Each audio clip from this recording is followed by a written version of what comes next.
こんにちは、まりてんです。ただいま渋谷に来ております。10月より本業をお休みしておりまして、理由としては YouTube が忙しいというのが公表していた理由の一つだったんですが、実はもう一つ理由がありまして、その理由がですね、今産婦人科の病院に通っていて、卵子冷凍にチャレンジしたいと思っているんです。最近芸能人の人の話でもよく聞くし、会社によっては福利厚生に入っている企業もあるみたいなので、知っている人も増えてきてると思うんですけど、それにチャレンジするため今日は渋谷にやってきました。はい、診察が終わりました。だいたい1時間、検査含めてだいたい1時間半ぐらいですかね。ちょっと待ち疲れちゃいましたけども、お家に帰って今日から投薬です。頑張ります。副作用が出ないといいな。はい、帰宅しました。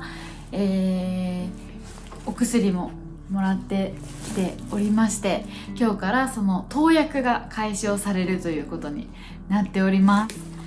まず検査をした検査表みたいなのをもらって、数字にね異常がなかったので、このままやっていけますよということで、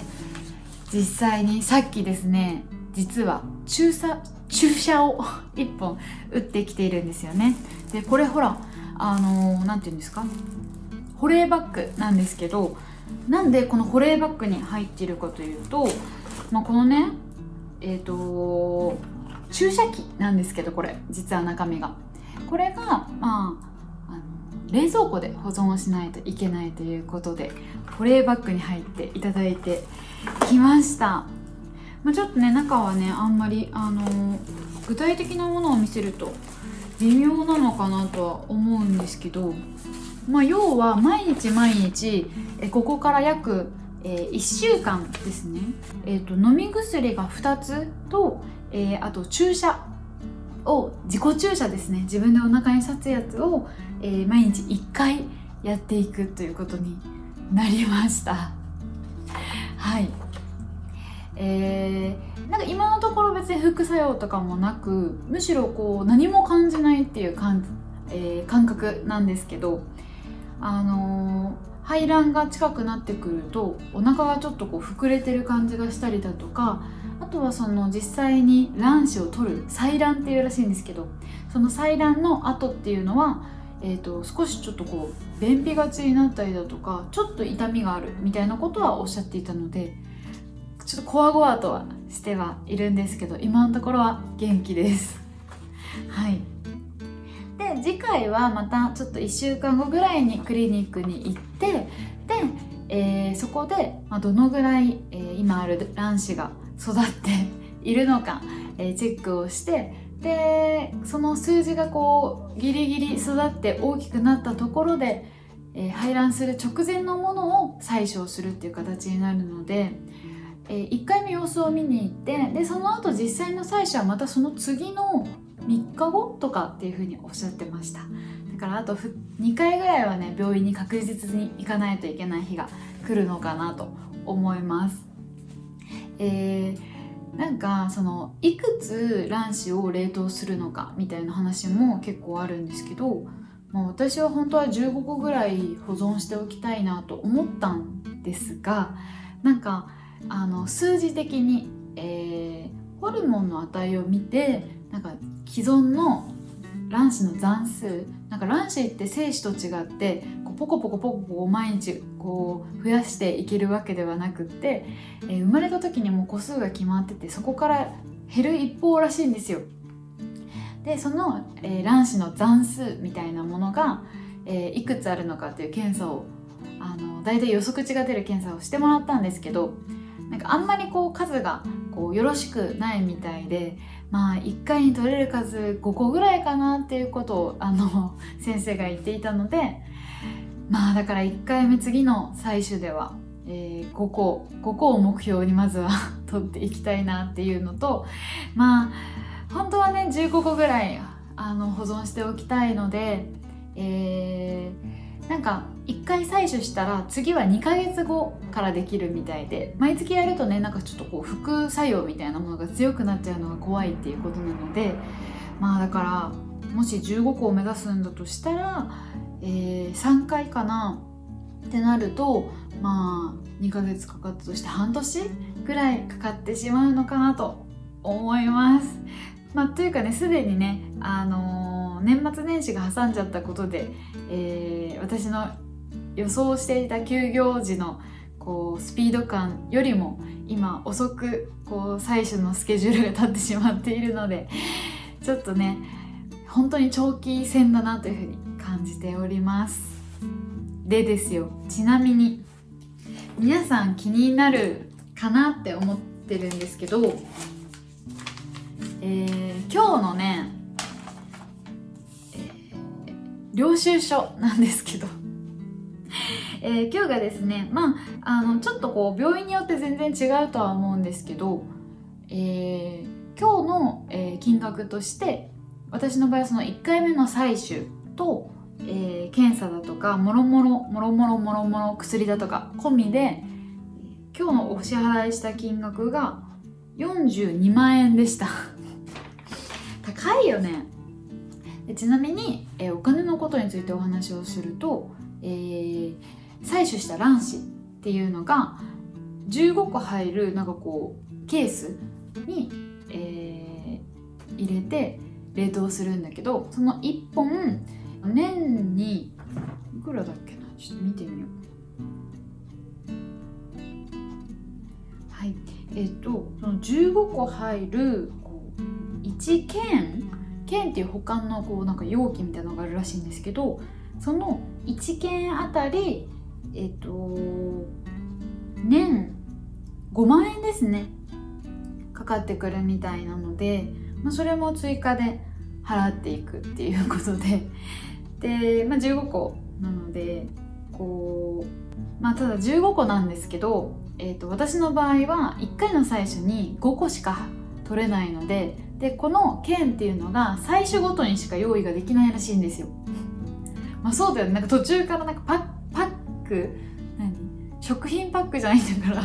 開けて入れるとか多分できないらしいんですよ。だから、1回の採取でこの1件使っちゃうので、私のね見込みだとこれが3本いるから、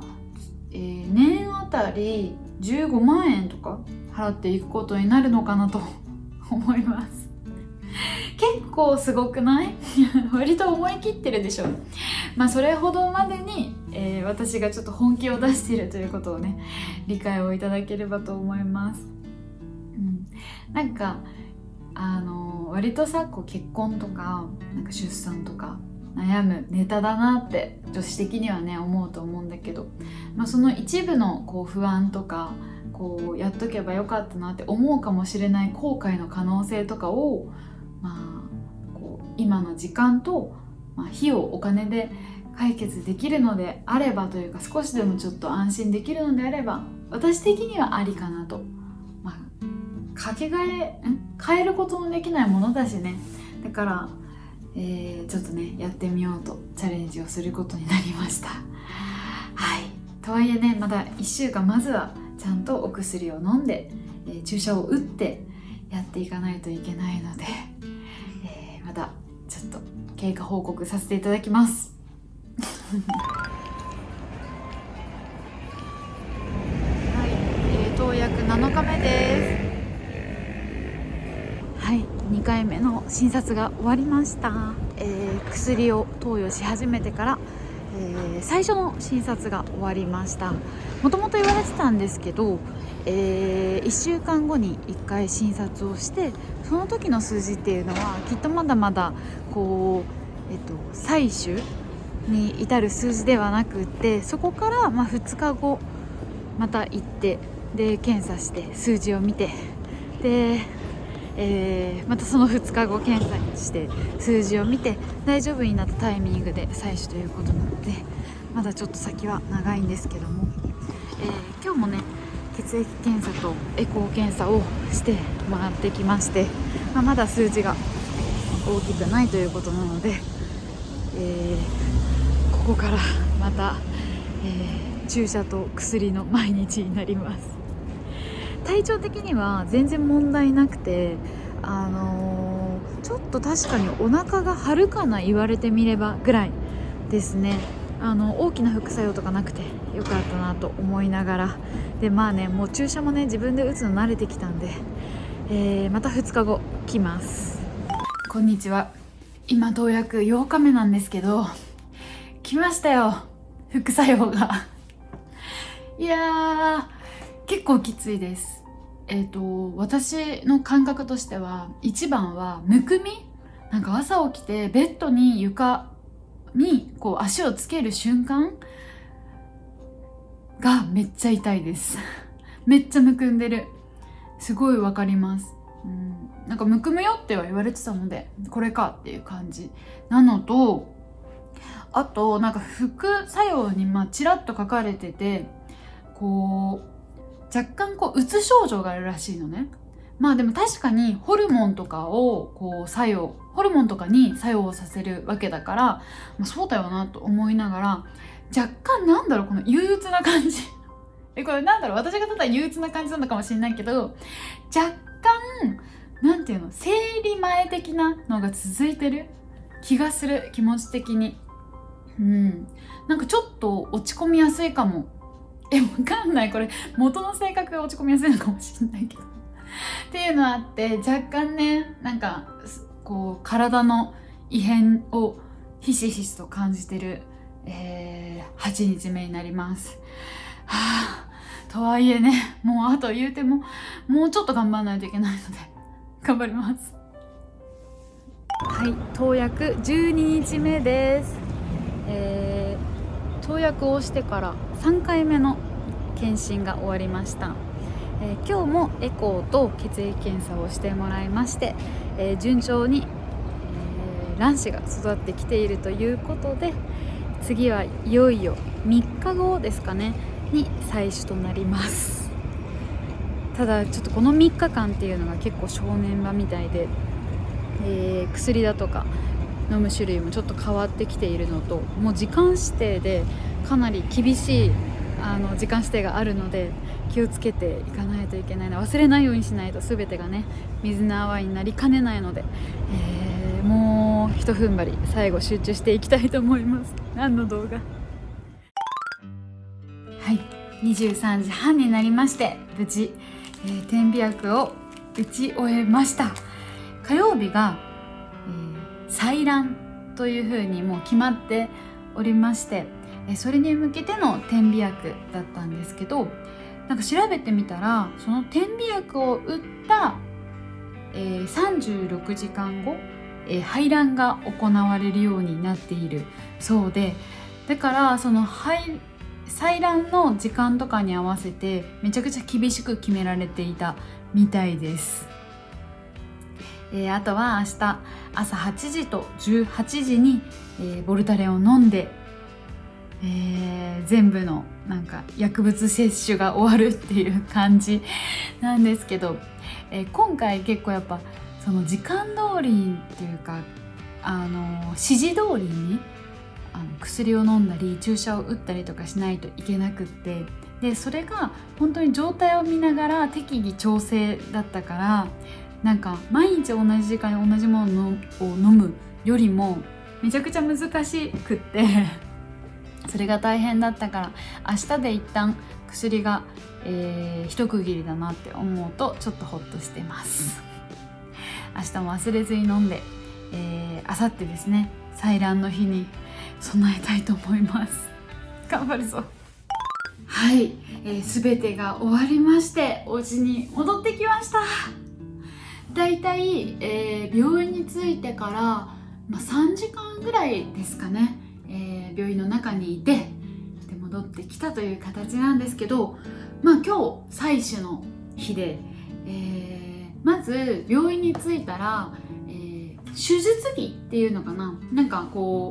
健康診断の時に着させられるようなやつに全身着替えさせられて、で、その上でなんかちょっと待ちつつ、その採取の部屋が開くのを待って、で部屋に行って、そしたらね、なんか5、6人女性のスタッフさんがいて、で、先生が1人いるんだけど、そのなんだろう、こう採取した卵子をもうその場で顕微鏡でチェックする人とか、あと助手アシスタントっぽい看護師さんとかが結構いらっしゃる中で、診察台というか足広げられるやつですねに座りまして、まずその痛め止めというか局所麻酔を希望したので局所麻酔を塗ってもらって、でなんか局所麻酔って神経にこう直接働かせることが難しいみたいで、なんか全然感覚があって、でかつ普通に痛かったですなんか横に看護師さんが大丈夫ですかってずっと話しかけてくれるんだけど、なんかその看護師さん曰く、これね男性だったらもう気絶しちゃうぐらいの痛さなんですよね、あははみたいな。いやめっちゃ痛かった。なんか痛くないそんな痛くないですよとか、痛いわと思って痛かったですっていうのを処置時間何分ぐらいだったんだろう。でも意外と長くて、多分5分6分ぐらいはずっとカリカリカリカリと、採取されてました。でやっぱりちょっと削り取るというか、そぎ取るっていう感じにはなるので、その処置の後はやっぱりちょっとだけ血が出て、といってもなんかドバドバではなくてチュチュッと出てっていう感じですね。で最後に、聞いてないよっていう話なんですけど、座薬を痛み止めピッて入れられて終わりました。で今日はその処置が終わった後にちょっと言うてもね局所麻酔ですが麻酔をしてたりもするので30分ぐらい部屋で待たされて、個室のね結構綺麗な部屋で待たされて、で先生に呼ばれて、で、何個取れましたという報告を受けて帰ってきたという感じなんですが、採取した個数、最初のエコー検査だとか、ホルモンの検査ではマリテンさんは、5個ぐらいしかちょっと取れないですね、年齢この今32歳の年齢にしてはちょっと少なめの量しか取れないというふうに数値が出てますっていうことを、事前に伝えられてたんですけども、結果的には9個取ることができました。とはいえなんか20個ぐらいが保存しておくといいよねみたいな話もあるので、あと1回ちょっとね来月結局ね一月は飛ばさないといけないらしいので、こういうちゃんとした施術なので一月は飛ばさないといけないんですけど、2ヶ月後か結構痛かったからやる気をねなくしちゃってるんですけど、それは検討しますはい、でもね無事9個採取ができまして、でこれでねもともと金額私は一式で40万ぐらいの、コースというか金額でお願いをしていたんですけど、ここから保存にはまた別に金額がかかってまいりまして、でその40万プラス保存料っていうことなんですけど、なんか最初高いなって思ってたんですけど、結果的にはなんかこんだけ大勢の看護師さんとかお医者さんとかの稼働がかかってて、で結局病院も6回か、結局病院も6回ぐらい行っているので、なんかそう考えるともしかして自費でこれって安いのではっていうふうに思ってしまいました。だし薬も本当にエコーとか採血の結果を見ながら調整をしてくれていたので、なんか手厚い、これはその金額かかるよねっていうふうに思いました。なんか本当一言で卵子冷凍というのも言っても、私としてはめちゃくちゃ大変でしたし、やっぱ後半体調もあんま良くなくて、なんかずっとむくんでるみたいな感じで、ただなんか患者さん、それを卵子冷凍を受ける人、女性によっては採取前より採取の後の方がしんどいそうなので、ちょっとこの後も体調を気をつけていきたいなと思ってます。で今日もね薬をやっぱ傷がついてるので抗生物質だとか、痛み止めみたいなものだとかいろいろもらってはきてるので、それをね忘れず飲んで、この最後の一粒を飲み終わるまでが卵子冷凍なので、ちゃんと過ごしていければと思います。とりあえず今日はねちょっとやっぱ疲れてるので休憩したいと思います。じゃあね。採卵から3日後です。採卵後が辛すぎて緊急で今後付けのナレーション入れてるんですけど、排卵誘発剤の影響でお腹がめちゃくちゃ張って、もう卵出したのになんでって感じなんですけど、水が溜まりやすくなってるみたいです。むくんでもいるから結構体中パンパンで、体重も 1.5 キロぐらい増えています。これは本当に副作用かわからないんですけど、あと1回やりたいなと思いつつ副作用が強すぎてまだ考え中です。とりあえず9個取れたからもういいかな、もう少し休んでから決めます。